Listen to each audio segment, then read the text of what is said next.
எனக்கு ரொம்பவே பிடிச்ச சிம்மராசி நேர்களே, இந்த ஏப்ரல் மாதம் ஒரு சில விஷயங்கள் உங்களுக்கு கவனம் தேவை. அது எந்தெந்த மாதிரி விஷயங்கள் அப்படின்னு சொல்லிட்டு நம்ம வீடியோ பார்க்கலாம். ஸோ தொடர்ந்து பாருங்க. நம்மளுடைய சேனல்ல இப்ப நீங்க புதுசா வரீங்க, இன்னும் நீங்க சப்ஸ்கிரைப் பண்ணாமலே பார்த்துட்டு இருந்தீங்க அப்படின்னா மறக்காம சப்ஸ்கிரைப் பண்ணி வச்சுக்கோங்க. ஏன்னா நம்மளுடைய சேனல்ல மட்டும்தான் உங்களுக்கு ஜோதிடம் பற்றியும் ஆன்மீகத்தை பற்றியும் தொடர்ந்து வீடியோஸ் வந்துகிட்டே இருக்க போகுது. சிம்ம ராசிக்கு இப்ப அஷ்டம சனி நடந்துட்டு இருக்கு. நடந்தா என்னங்க, சனி எங்களுக்கு எவ்வளவோ கொடுத்துட்டாரு, எவ்வளவோ பார்த்துட்டோம், இத பார்க்க மாட்டோமா அப்படின்னு தைரியமா தில்லா இருக்கக்கூடிய சிம்மராசிக்கு இந்த ஏப்ரல் மாத ராசி பலன் என்ன சொல்லுது அப்படின்றத நம்ம பார்க்கலாம். இந்த ஏப்ரல் மாத ராசி பலன் நம்ம பார்க்க போறோம். பட் அதுக்கு முன்னாடி இந்த ஏப்ரல் மாதம் கிரக நிலைகள்லாம் எப்படி இருக்கு, நீங்க எதுல கேர்ஃபுல்லா இருக்கணும், எந்த விஷயத்துல நீங்க இதுக்கு முன்னாடி கோட்டை விட்டீங்க, அதெல்லாம் நான் உங்களுக்கு இப்ப சொல்ல போறேன். சிம்ம ராசியை பொறுத்த வரைக்கும் உங்களுடைய ராசியில இப்ப கேது இருக்காருங்க. அப்படியே ராசிக்கு ஆப்போசிட்ல யார் இருக்கா? ராகு. கேது ராசியில இருந்தா ஆப்போசிட்ல ராகு தானங்க இருப்பாரு. சோ ராகு. இப்போ அஷ்டம சனி நான் சொல்றேன். சோ அஷ்டம சனி அப்படின்னா ராசிக்கு 8ல சனி இருப்பாரு. ஓகே, சனி தனியா தான் இருக்காரா இந்த மாதம் கேட்டீங்கன்னா இல்ல, கூட 2 பவர்ஃபுல்லான கிரகம் போய் ஜாயின் ஆயிருக்கு. ஒன்னு செவ்வாய், இன்னொன்னு புதன். ஒரு போர் வீரன், ஒரு பேச்சாளர், 2 பேரும் போய் ஜாயின் பண்ணிருக்காங்க. அடுத்து சிம்ம ராசிக்கு 9ஆம் இடத்துல சூரியன், உங்க ராசிநாதன் போய் 9ஆம் இடத்துல போய் உட்கார்ந்தாரு. எனக்கு அஷ்டம சனியா இருந்தா என்ன, 7.5 சனியா இருந்தா என்ன, நானே போய் பாக்கியஸ்தானத்துல உட்கார்ந்துருக்கேன், என்ன யாரு இனிமே என்ன பண்ண போறா அப்படின்னு தைரியமா இருக்கலாம் சிம்மராசி இந்த மாதம். ஏன்னா 9ஆம் இடம் சொல்லக்கூடிய பாக்கியஸ்தானத்துல உங்க ராசிநாதனே போய் உட்காந்துட்டாரு சூரியன். சோ தைரியத்தை இண்டிகேட் பண்ற ஒரு விஷயம் 9ஆம் இடம் பாக்கியம். அடுத்து 11ஆம் இடம் குரு. உங்களுக்கு மிகவும் பிடித்த குரு பகவான், அதாவது சிம்மம் மேஷம் இந்த ராசிக்கு எல்லாமே குரு பகவான ரொம்பவே பிடிக்கும். சோ அவர் என்ன பண்ணிருக்காருன்னா 11ஆம் இடத்துல போய் உட்கார்ந்துருக்காரு. இதுல சிம்ம ராசிக்கு எந்தெந்த மாதிரி விஷயங்கள் நம்ம கேர்ஃபுல்லா இருக்கணும் அப்படின்றத நம்ம பாக்குறதுக்கு முன்னாடி, உங்களுக்கு பர்சனல் கன்சல்டேஷன்ஸ் வேணும் அப்படின்னு நீங்க நினைச்சீங்கன்னா என்னுடைய வாட்ஸ்அப் நம்பர் மூலமா உங்களுடைய அப்பாயின்மெண்ட்ஸை புக் பண்ணிக்கலாம். அதாவது ஜோதிடம் அப்படின்றது வெறும் ராசி பலன் மட்டும் கிடையாது. பிகாஸ் இது எவ்ரி மந்த் டிரான்சிட் ஆகிற ஒரு விஷயம், ஒவ்வொரு மாதமும் மாறிட்டே இருக்கும். அதை விட ஒரு முக்கியமான விஷயம், உங்களுடைய சுய ஜாதகத்துல இப்ப என்ன தசாபுக்தி போயிட்டு இருக்கு, கோச்சாரத்துல என்ன போயிட்டு இருக்கு, உங்களுடைய லக்னத்துல என்ன கிரகம் இருக்கு, ராசியில என்ன கிரகம் இருக்கு, இதெல்லாம் வச்சுதான் எல்லாமே அமையும். சோ இதை மட்டும் வச்சுட்டு ராசி பலன் உண்மையா பொய்யா அப்படின்ற ஒரு கன்க்ளூஷன் வராதிங்க. மற்றபடி நிறைய விஷயங்கள் நம்ம பார்க்கணும். சிம்மராசிக்கு அஷ்டம சனி கெடுதல் பண்ணியிருக்காரு தான், இல்லைன்னு நம்ம சொல்ல முடியாது. ஆனா கூட எந்த விஷயத்துல சிம்மராசி இந்த ஏப்ரல் மாதம் கேர்ஃபுல்லா இருக்கணும் அப்படின்னா, கடனே வாங்காதீங்க. என்னங்க ஒரு குண்டை தூக்கி போடுறீங்களே அப்படின்னு நீங்க கேட்டீங்கன்னா, கடனே வாங்காதீங்க. அப்படி வாங்கினாலும் கடன் கொடுக்க முடியாது. ஏன்னா இந்த மாதத்துல உங்களுடைய ராசிக்கு 6ஆம் இடத்தோட அதிபதி சனி பகவான் 8ஆம் இடத்துல போய் உட்கார்ந்து கூட செவ்வாயோட புதனோட போய் உட்கார்ந்துருக்காரு. சோ செவ்வாய் அப்படின்னாலே ஒரு போர் கிரகம், ஆல்ரெடி சனி ஆகாதவர். சோ கடன் ஒருவேளை நீங்க வாங்குறீங்கன்னா அங்க ஒரு போர்க்களமே போய் வெடிக்கும். அதனால வாங்கின கடனை திருப்பி கொடுக்கவே முடியாது. அந்த அளவுக்கு ஒரு பிரச்சனையை நீங்க ஃபேஸ் பண்ற மாதிரி இருக்கும். ரொம்ப கேர்ஃபுல்லா இருங்க. ஏப்ரல் 14க்கு மேல கடன் வாங்குறத நிப்பாட்டிக்கோங்க. முடிஞ்ச அளவுக்கு இருக்கிறத வச்சு நிச்சயமா உங்களால சமாளிக்க முடியும்.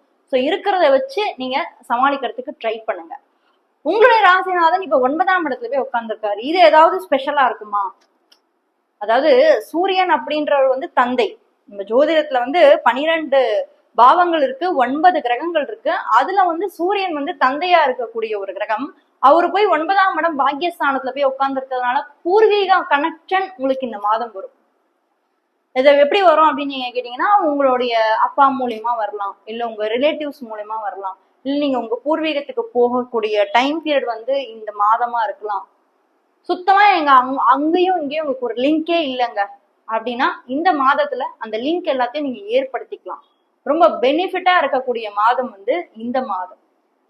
புதுசா வீடு வாங்குறது, வீடு கட்டுறது, இல்ல லேண்ட் வாங்கணும்னு நினைக்கிறீங்க, இல்ல லேண்ட்ல நான் இன்வெஸ்ட்மெண்ட் பண்ணணும்னு நினைக்கிறீங்க. சரி, இப்போ சிம்மத்தை பொறுத்த வரைக்கும் என்னன்னா, ஒரு விஷயம் நல்லா மைண்ட்ல வச்சுக்கணும்.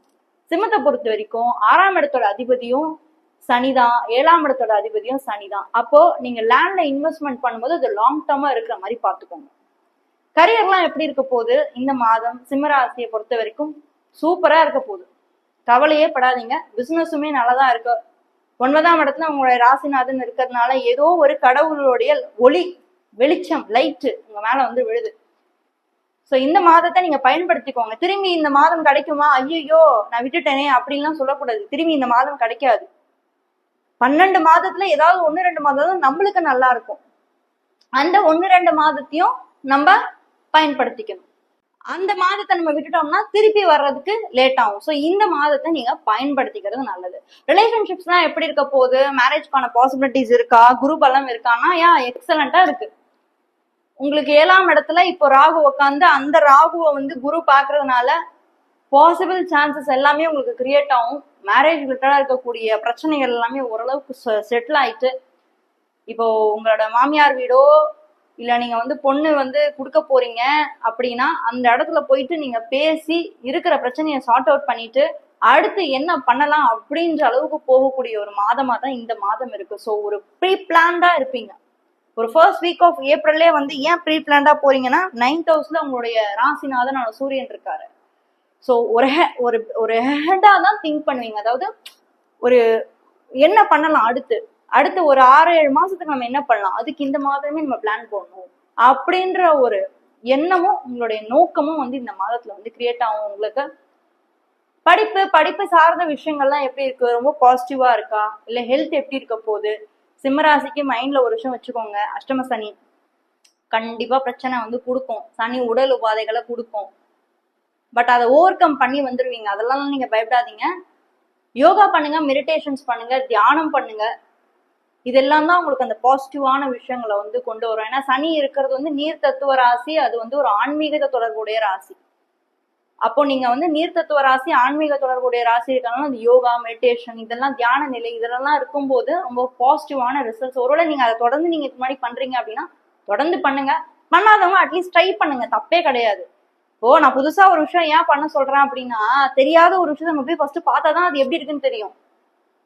அதை போய் பார்க்கலன்னா எப்படி இருக்குன்னு நம்மளால சொல்ல முடியுமா? அந்த மாதிரி தான் இதுவும். ஸோ நீங்க இதெல்லாம் நீங்க முன்னாடி பண்ணல அப்படின்னா இனிமே பண்றதுக்கு ட்ரை பண்ணுங்க. எஜுகேஷன்லாம் நல்லாவே இருக்கு உங்களுக்கு இந்த மாதம்.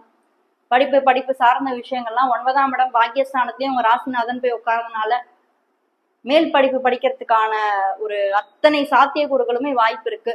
ஹையர் ஸ்டடீஸ் பண்றதுக்கான வாய்ப்பு இருக்கு. இல்ல நான் பிளான் பண்றேன், எனக்கு இப்போதைக்கு வேண்டாம், பட் நான் ஃபியூச்சர்னா நான் பிளான் பண்ணணும், இது பண்ணணும், இது பண்ணணும், அதுக்கான ஒரு ஸ்டெப்ஸை நான் எடுக்கிறேன், அதுக்கான ஒரு டீட்டெயில்ஸை நான் கலெக்ட் பண்றேன், அதுக்கான ஒரு முயற்சியை நான் போடுறேன்னா பண்ணலாம்.